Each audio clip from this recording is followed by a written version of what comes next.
প্রিয় বন্ধুগণ, ভারতের এই ভিডিওটি দেখে আপনার চোখ খোলা কি খোলাই রয়ে যাবে। এই ভিডিওতে ডুবে যাওয়া আল্লাহ তাআলার এই মাখলুককে বাঁচানোর জন্য এই লোকগুলো এমন পদ্ধতি অবলম্বন করে যা দেখে সকলেই আশ্চর্য হয়েছে।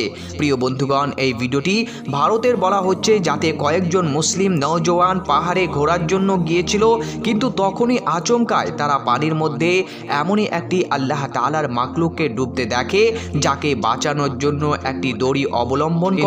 এরপর আগে তাদের সাথে যা ঘটেছে সেটি আপনি এই ভিডিওতে দেখুন। প্রিয় বন্ধুগণ, এই যুবকটি পাহাড়ে ঘোরার জন্য গিয়েছিল এবং আচমকায় সে পাহাড়ের নিচে একটি প্রবাহিত পানিতে কবুতরকে ছটফট করতে দেখে এবং এরপরে সেই যুবক সেই কবুতরটিকে বাঁচানোর জন্য ভরপুর প্রচেষ্টা করে এবং তারপরে তারা এটা ফায়সালা করে যে একটি দড়ি দিয়ে একজন উপরে ধরে থাকবে এবং একজন নিচে নামবে। কিন্তু প্রিয় বন্ধুগণ, এটা করা কোনো সহজ ব্যাপার ছিল না।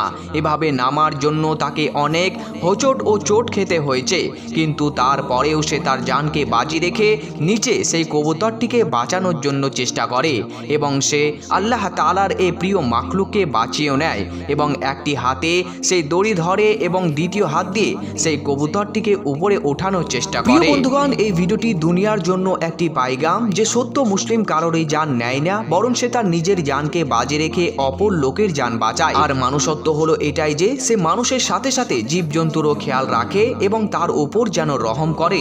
যে আল্লাহ তাআলার মাখলুকের উপর রহম করে, আল্লাহ তাআলাও তার উপর রহম করে। এই জন্য নবী করিম সাল্লাল্লাহু আলাইহি ওয়াসাল্লাম ইরশাদ করেছেন যে তুমি মাটিওয়ালাদের সাথে রহম করো, তাহলে আসমানওয়ালা তোমার উপর রহম করবে। এই নওজওয়ানের এমন কোশিশ ও চেষ্টার জন্য একটি ধন্যবাদ তো আপনি দিতেই পারেন।